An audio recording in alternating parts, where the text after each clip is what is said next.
खोड़ा के मधु विहार इलाके में ब्यूटी पार्लर के माध्यम से धर्म परिवर्तन कराने के आरोप। पैसे का लालच देकर लोगों को क्रिश्चियन बनाते थे आरोपित।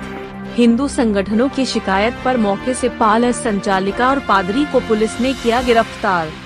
जिस भगवान की जो मूर्ति आपकी है वो किसी काम की नहीं है, तो उस महिला ने ऐसा करने से मना किया, तो उसको फिर उन्होंने दूसरे तरीके से दबाव बनाने का प्रयास। उसको धर्म परिवर्तन के लिए पैसा डाला गया, फिर उसने सूचना दी। सूचना के आधार पर सभी लोग पहुंचे और उसके बाद उस पर कार्रवाई। खोड़ा का सबसे अत्याधुनिक अस्पताल एसआर हॉस्पिटल प्रेम विहार।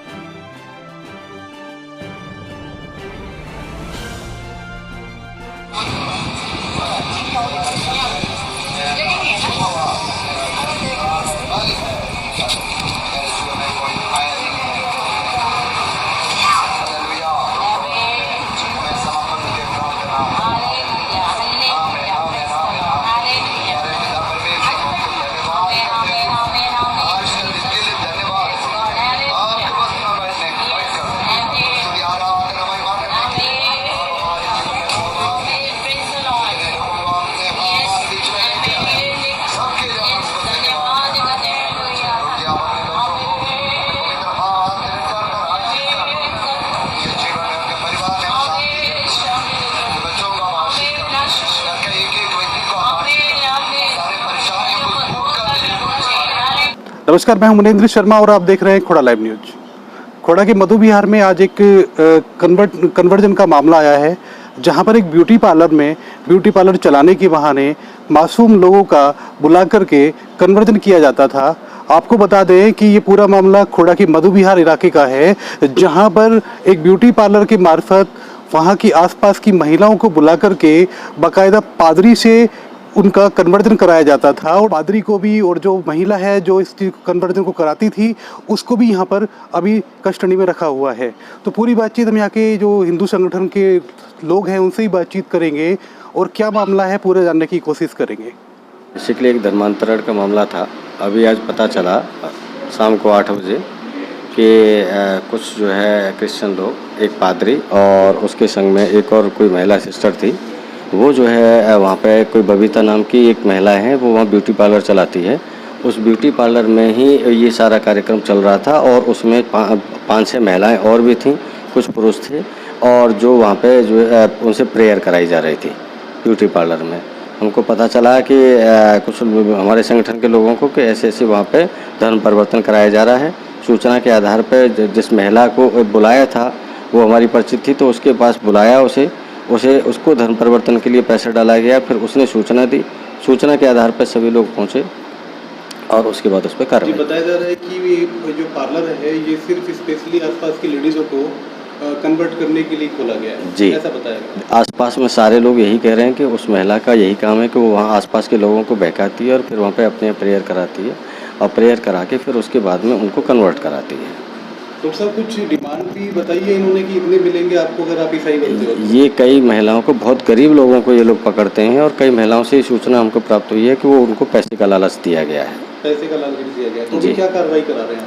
अभी उनको रंगे हाथों हमने पकड़ा है। वहाँ प्रेयर कराते हुए की वीडियो भी साक्ष्य है। वहाँ कम से कम 500 लोग थे, वो सब साक्ष्य हैं वहाँ के, वो सब इकट्ठे हुए थे। फिर पुलिस प्रशासन को बुलाया गया और उनको पकड़वाया गया, और पुलिस प्रशासन से हमारी मांग है कि उन पर एकदम कठोर कार्रवाई की जाए। जैसा कि अभी थोड़ी देर पहले हमें सूचना मिली थी कि मधु विहार स्थित एक कोई ब्यूटी पार्लर है, नाम मेरे को जॉर्गिया कुछ इस तरीके से नाम था, बबीता नाम की जो उसकी संचालिका हैं, वो संचालिका भोले भाले लोगों को, महिलाओं को बुलाकर और वहाँ पर प्रेयर कराती थी और वहाँ पर लोगों को धर्मांतर कराने के लिए दबाव डालती थी। आज ऐसा ही प्रकरण सामने आया और एक महिला को वहाँ बुलाया गया। महिला से पहले गले से लॉकेट उतार कर निकालने को कहा गया, जो कि भगवान श्री कृष्ण का था, और फिर बाद में कहा कि आप अपने घर से मूर्तियों को हटा दीजिए, जिस भगवान की जो मूर्ति आपकी हैं वो किसी काम की नहीं है। तो उस महिला ने ऐसा करने से मना किया, तो उसको फिर उन्होंने दूसरे तरीके से दबाव बनाने का प्रयास किया कि ऐसा नहीं करोगे तो भगवान के दर्शन नहीं होंगे और फिर तुम्हें मरने के बाद ही भगवान की शरण में जा पाओगे, और जान से मारने की धमकी भी दी, जैसा कि मुझे पता चला है वहाँ के स्थानीय लोगों के द्वारा। तो मैं हिंदू जागरण मंच बेटी बचाओ आयाम को देखता हूँ, हम घोर मांग करते हैं, घोर निंदा करते हैं और प्रशासन से मांग करते हैं कि इस तरह की घटनाओं को बिल्कुल रोका जाए। इस तरह की घटना समाज में वैमनस्यता फैलाने का कार्य कर रही हैं और अगर ऐसा नहीं होता तो हम उसके लिए फिर आगे दूसरी कार्रवाई के लिए भी प्रयास करेंगे।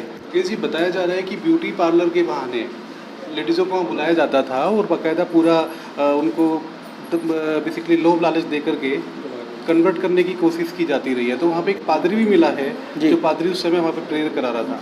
एक पादरी और एक महिला, वो 3-4 लोग थे। वो पादरी अंदर अभी थाने में उसको बैठा के रखा है, उससे पूछताछ जारी है और यहाँ पर कंप्लेंट पीड़ित पक्ष की तरफ से दी गई है, जितना कि मेरी जानकारी में आया है, और इसी हेतु हम लोग अभी थाने में बैठे हुए हैं। जी, कुछ जानकारी कितने टाइम से ही महिला वहाँ पर कन्वर्जन? ये लगभग 5 से 6 महीने से इस तरह का कन्वर्जन का कार्य चल रहा था।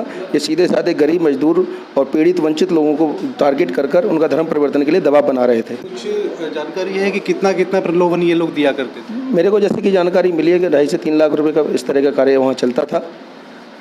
2.5 से 3 लाख? जी जी। अगर किसी गरीब आदमी को मिलेगा तो जाहिर सी बात है वो बिल्कुल नहीं करेगा। किसी की बीमारी को ठीक करने का कि हम आपकी बीमारी ठीक करेंगे, हम आपका ये कर देंगे, इस तरीके से भोले भाले लोगों को बहला फुसला कर इस तरह का कृत्य किया जा रहा था। देखिए, खोड़ा लाइव पे भी आप लाइव हैं, तो मैं जानना चाहूँगा आपसे कुछ ऐसी चीज़ें जो हमारे खोड़ा में ऐसा नहीं कि सिर्फ यहीं पर ऐसा हो रहा है, कुछ और क्षेत्रों में ऐसा हो रहा है। खोड़ा में भी अभी कुछ समय पूर्व ही कई सारी जगह पर घटनाएं मिली हैं और सोम बाजार में भी इस तरह की घटनाएं हो रही हैं कि वहाँ चर्च के माध्यम से आप देखिए सीधे साधे लोगों को बहला फुसलाकर, धन का प्रलोभन देकर, नौकरी का प्रलोभन देकर, लड़की का प्रलोभन देकर इस तरह के कार्य किए जा रहे हैं। हमारे दर्शकों को कोई संदेश देना चाहेंगे इनसे बचने के लिए? हाँ, बिल्कुल संदेश देंगे। हमारा ये आग्रह रहेगा सभी सनातनी भाइयों से, बहनों से कि आप इस तरह के किसी भी बहकावे में, किसी तरह की आप लालच में, लोभ में ना आए, क्योंकि ये लोग आपका धर्म परिवर्तन के लिए ऐसा कर रहे हैं और ये पैसे देते भी नहीं हैं। ये सब लालच देते हैं, बाद में उसको इस तरह के षड्यंत्र में और दबाव बनाकर जान से मारने की धमकियाँ भी लोगों को देते हैं और इस तरह से लोगों का ब्रेन वॉश करते हैं कि लोगों का फिर वहाँ से वापस लौटना मुश्किल हो जाता है।